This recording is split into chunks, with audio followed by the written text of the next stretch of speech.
Imagine living in a world where night truly meant darkness. Not the soft glow of streetlights outside your window. Not the light from a phone in your hand.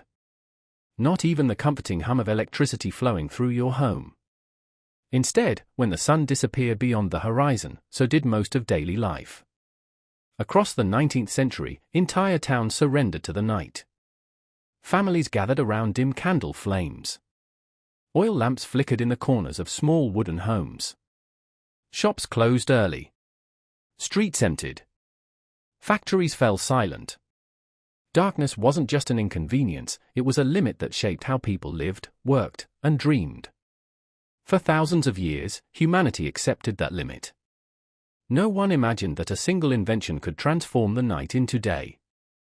And almost no one imagined that one of the people who would help make that transformation possible was a curious boy from a modest home in Ohio. His name was Thomas Alva Edison. Today, he is remembered as one of history's greatest inventors. More than 1,000 patents bear his name. His work helped shape electric lighting, recorded sound, motion pictures, and modern industrial research. Cities across the world would eventually glow because of ideas that began in his workshops. But the story of Thomas Edison isn't simply about inventions. It's a story of relentless curiosity. Of failures that became lessons. Of sleepless nights spent chasing impossible ideas.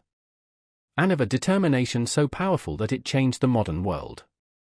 Yet Edison remains one of history's most debated inventors. To some, he was a brilliant visionary whose persistence illuminated the world. To others, he was a ruthless businessman who fiercely defended his ideas and competed aggressively with his rivals. The truth is far more fascinating than either legend alone. To understand Thomas Edison, we have to travel back to a very different America. A nation of steam engines and horse-drawn wagons. Of telegraph wires stretching across vast landscapes. Of small towns where candlelight was still the brightest light most people had ever seen. It was an America racing toward the future, even if few people realized it. And in one quiet corner of that country, a young boy was already asking questions that others never thought to ask. He wanted to know why machines moved. Why clocks ticked. Why chemical reactions happened. Why electricity behaved the way it did. Questions that seemed ordinary at first, but would eventually change history. His journey would take him from selling newspapers on moving trains to sleeping beside telegraph equipment in lonely stations, to building the world's first great invention factory, and eventually to creating technologies that transformed everyday life for millions of people. But none of that success came easily.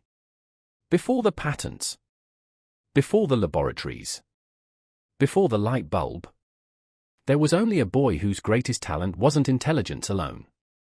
It was refusing to stop asking questions. This is the story of Thomas Edison. Not just the inventor, but the curious child, the ambitious entrepreneur, the tireless experimenter, and the complicated man whose ideas helped shape the modern age. This is the story of the boy who chased light. Long before electric lights illuminated city skylines. Before power lines stretched across continents. And before a simple switch could brighten an entire room. Darkness ruled the world. For thousands of years, sunset marked the end of the working day. As the final rays of sunlight disappeared below the horizon, villages and cities slowly faded into shadow. Shopkeepers closed their doors. Farmers returned from the fields. Children hurried home before nightfall. The world moved to the rhythm of the sun. Inside homes, families relied on candles made from tallow or beeswax. Wealthier households burned whale oil or expensive lamp oils that produced a brighter flame. But even the best lamps cast only a small circle of light, leaving much of a room hidden in darkness. Reading after sunset strained the eyes. Cooking became more difficult. Sewing, writing, and studying often had to wait until morning. Fire was both a necessity and a constant danger. A single overturned candle could reduce an entire home to ashes. Entire neighborhoods were vulnerable. In growing American cities, devastating fires were a familiar fear, reminding everyone that light came with a terrible price. Yet this, long before electric lights illuminated city skylines. Before power lines stretched across continents. And before a simple switch could brighten an entire room. Darkness ruled the world. For thousands of years, sunset marked the end of the working day. As the final rays of sunlight disappeared below the horizon, villages and cities slowly faded into shadow. Shopkeepers closed their doors. Farmers returned from the fields. Children hurried home before nightfall. The world moved to the rhythm of the sun. Inside homes, families relied on candles made from tallow or beeswax. Wealthier households burned whale oil or expensive lamp oils that produced a brighter flame. But even the best lamps cast only a small. Scientists and inventors had already begun exploring the strange force known as electricity. In the 18th century, experiments by thinkers such as Benjamin Franklin sparked public fascination with electrical phenomena. In the decades that followed, researchers across Europe and America built batteries, studied electric currents, and demonstrated remarkable scientific discoveries. Electricity was no longer a mystery. But it was still far from practical. Creating light from electricity proved far more difficult than anyone expected. Many inventors tried. Most failed. Some produced lamps that burned too brightly and died within minutes. Others designed systems that were far too expensive for ordinary families. The dream of bringing safe, affordable electric light into every home remained just that. A dream. While scientists wrestled with impossible questions in laboratories, life continued much as it always had. Children studied by candlelight. Merchants counted their earnings beneath smoky oil lamps. Railroad workers carried lanterns through the darkness. Doctors performed surgery under flickering flames. Night remained an obstacle that no one could truly conquer. It was into this world. A world balanced between old traditions and astonishing new inventions. That Thomas Alva Edison was born on February 11, 1847, in the small town of Milan. No one celebrated his birth as the arrival of a future inventor. There were no headlines. No predictions. No signs that history had quietly taken a new direction. To his family, he was simply another child. Curious. Energetic. Always asking questions. The kind of boy who preferred taking things apart to playing with them. The kind of boy who looked at ordinary objects and wondered not what they were, but how they worked.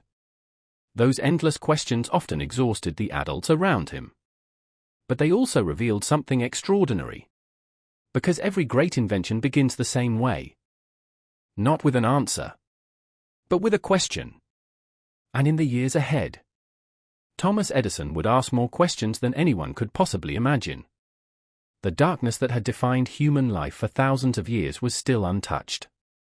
But somewhere in rural Ohio, a young mind had already begun searching for a way to change the world. Before he became one of history's greatest inventors, Thomas Edison was simply a curious little boy growing up in a quiet American town. Thomas Alva Edison entered the world on February 11, 1847, in the small canal town of Milan.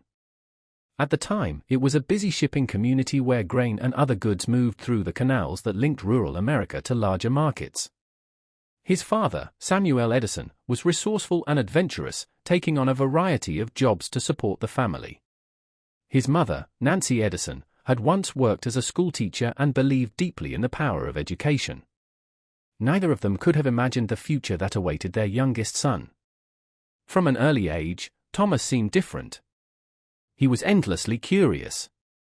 While many children were satisfied with learning what something did, Thomas wanted to know why it worked in the first place. A ticking clock wasn't just keeping time. It was a puzzle. A windmill wasn't simply turning in the breeze. It was a machine waiting to be understood. He constantly asked questions. Sometimes dozens in a single day. His parents answered as many as they could. But Thomas's curiosity had no finish line. One answer always led to another question. The Edison family soon moved to Port Huron, where Thomas spent much of his childhood. The countryside became his playground, but even there he wasn't interested only in adventure. He collected rocks, studied insects, observed birds, examined plants. The natural world became his first laboratory. Every walk outside was an experiment. Every new discovery filled another page in the notebook of his imagination. Inside the family home, Thomas's interests were just as unusual. He loved books. Not stories alone, but books about science, mechanics, chemistry, and the natural world. Whenever he found something he didn't understand, he refused to move on until he had investigated it from every angle. That determination impressed his mother. Nancy Edison recognized something that others often overlooked. Her son wasn't being difficult. He simply learned differently. Like many children of the time, Thomas attended a local one-room schoolhouse. But the classroom didn't suit him. Lessons relied heavily on repetition and memorization. Students were expected to sit quietly, follow instructions, and absorb information exactly as it was presented. Thomas struggled with that approach. He wasn't interested in memorizing answers. He wanted to challenge them. He interrupted lessons with questions. He drifted into his own thoughts while trying to understand ideas more deeply. Some teachers viewed his restless curiosity as a distraction rather than a strength. According to later accounts from Edison himself, one teacher believed he was incapable of learning in the traditional classroom. Historians continue to debate the exact details of that story, but there is little doubt that Thomas's brief experience at school was disappointing. Fortunately, someone believed in him. Nancy Edison made a decision that would shape the rest of his life. She withdrew Thomas from school and began teaching him at home. It was an extraordinary choice for the time. Instead of forcing her son to fit one method of learning, she built an education around his curiosity. She encouraged him to read widely, to ask difficult questions, to test ideas for himself. Most importantly, she taught him that failure was not something to fear. It was part of learning. That lesson would remain with Thomas for the rest of his life. As he grew older, books became his closest companions. He devoured works on chemistry, physics, engineering, and history. Whenever he earned a little money, he often spent it on more books or simple scientific supplies. Soon, reading wasn't enough. Thomas wanted to see science with his own eyes. He began performing experiments in the basement of the family home. Glass bottles lined wooden shelves. Homemade equipment filled every available corner. Some experiments succeeded. Many failed. But every failure answered a question and inspired another. Long before the world called him an inventor, Thomas Edison had already adopted the habit that would define his career. Observe. Experiment. Learn. Repeat. Without realizing it, the curious boy from rural Michigan was developing a way of thinking that would one day change the modern world.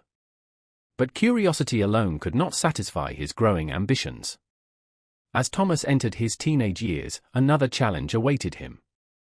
His family needed money. And at just 12 years old, he was about to step into the bustling world of railroads, newspapers, and business. The lessons he learned there would prove just as valuable as anything he had read in a book. The railroad was more than a means of travel.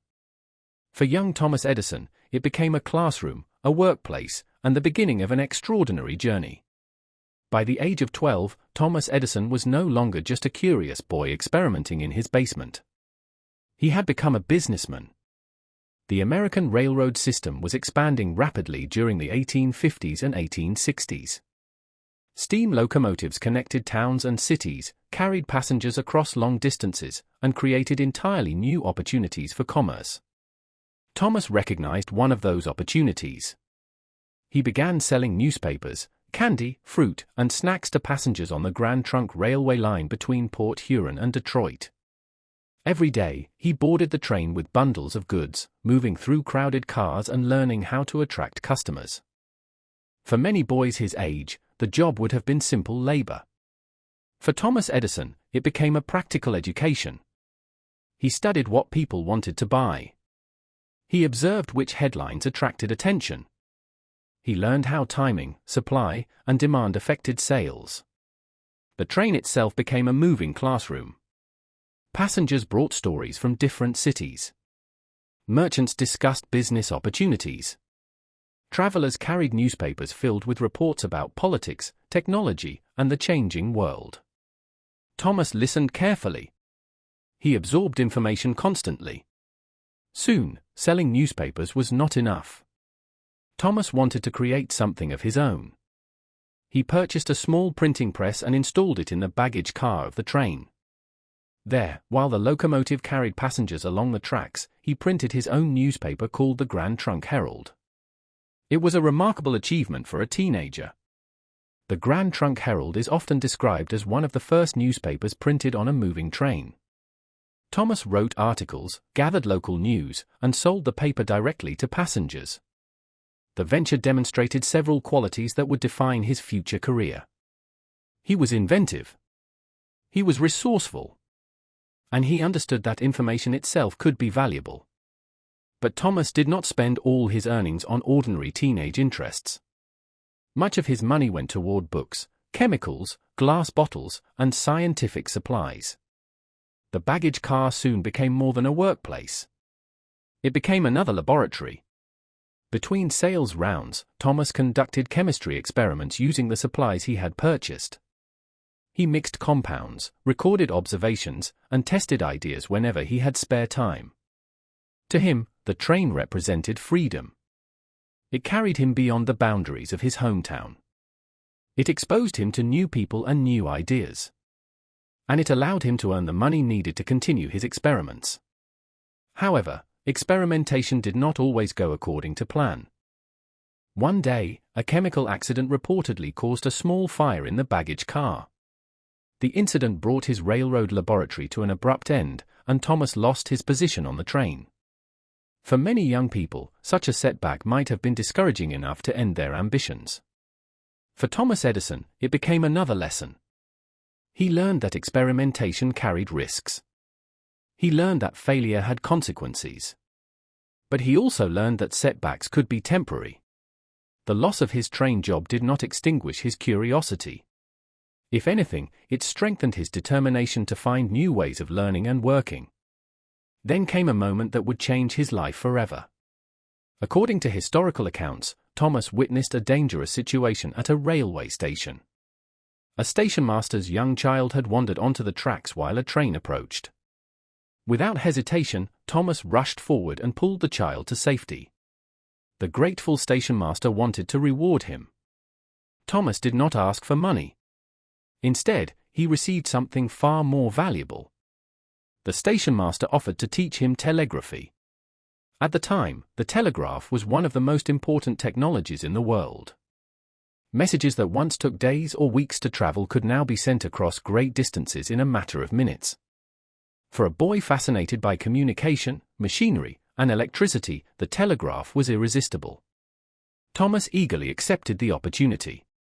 He began learning Morse code, practicing with telegraph keys, and studying the equipment that transmitted electrical signals across wires. The railroad had taught him business. The telegraph would teach him electricity. And electricity would become the foundation of his future inventions. As Thomas Edison practiced late into the night, listening to the rhythmic clicks of telegraph messages, he was entering a new world. A world of signals, circuits, wires, and electrical systems. A world that would soon lead him toward his first serious career. And eventually, toward the discoveries that would illuminate the modern world. The telegraph did more than provide Thomas Edison with a job. It introduced him to the invisible force that would define his life, electricity. The telegraph was more than a machine. It was the internet of the 19th century. Across North America, thousands of miles of wire stretched between towns, cities, and railway stations. Every click of a telegraph key carried messages that could change businesses, coordinate trains, report wars, and connect families separated by great distances. For Thomas Edison, it was a doorway into the world of electricity. After learning the basics from a stationmaster, Thomas was determined to master the craft. He practiced relentlessly, memorizing Morse code until the rhythm of dots and dashes became second nature. Before long, he found work as a telegraph operator. The job demanded speed, accuracy, concentration. A single mistake could delay trains, confuse important messages, or cost businesses valuable time. Most operators simply performed their duties. Thomas studied the system itself. He wanted to know how electrical signals traveled through copper wires, how batteries powered the circuits, how relays amplified messages across long distances. He wasn't satisfied with operating the machines. He wanted to improve them. During the early 1860s, Thomas traveled from city to city, taking telegraph jobs wherever work was available. His career carried him through communities across the American Midwest, exposing him to new technology, new industries, and new people. The constant travel wasn't glamorous. Many telegraph offices were small, noisy rooms filled with clicking instruments, worn wooden desks, and the smell of oil lamps burning late into the night. Operators often worked exhausting shifts. Sometimes overnight. Sometimes through severe weather. Sometimes alone. Thomas didn't complain. Night shifts actually suited him. The quiet hours allowed him to read technical books, sketch ideas, and conduct small experiments whenever work slowed. While others rested, Thomas learned. His fellow operators soon noticed something unusual. Whenever a machine malfunctioned, Thomas would take it apart. Not because anyone asked him to, but because he wanted to understand why it had failed. He carefully examined gears, springs, wires, and contacts. Then he put everything back together. Often better than before. This habit became one of his greatest strengths. He didn't just repair problems. He searched for better solutions. As his experience grew, Thomas began imagining devices that could make telegraph systems faster and more reliable. He filled notebooks with sketches. Some ideas never worked. Others showed promise. Failure never discouraged him. Every unsuccessful experiment revealed something new. Years later, Edison would become famous for a philosophy that reflected these early experiences. I have not failed. I've just found 10,000 ways that won't work. Although the exact wording of this quote has been debated by historians, it accurately reflects the mindset that defined his career. Experiment. Observe. Improve. Repeat. Those four habits guided almost everything he did. By the late 1860s, Thomas had developed a reputation as a capable telegraph operator and an inventive thinker. But operating machines was no longer enough. He wanted to build them. He wanted to invent. He wanted to solve problems that others considered impossible. That ambition led him to one of America's fastest-growing centers of innovation, Boston. Boston was alive with scientific societies, workshops, publishers, and telegraph companies. It attracted engineers, mechanics, and entrepreneurs eager to shape the future. For Thomas Edison, it felt like home. He accepted work with a telegraph company while spending nearly every free hour experimenting. Money was always scarce. He rented modest rooms, bought second-hand equipment whenever he could, and invested almost everything he earned into books, tools, batteries, and laboratory supplies. Friends later recalled that he often forgot to eat while absorbed in an experiment. Sleep became optional. Curiosity became an obsession. In Boston, Thomas also filed one of his earliest patents. It was an electric vote recorder designed to help legislative bodies record votes more quickly. Technically, the invention worked. Commercially, it failed. Politicians weren't interested in speeding up voting. Many preferred slower procedures that allowed time for negotiation and debate. For Thomas, the rejection was disappointing. But it taught him one of the most valuable lessons of his career. An invention had to solve a problem that people actually wanted solved. Brilliant engineering alone wasn't enough. The market mattered. From that day forward, Edison promised himself something. He would invent devices that people needed. Not simply devices that were possible.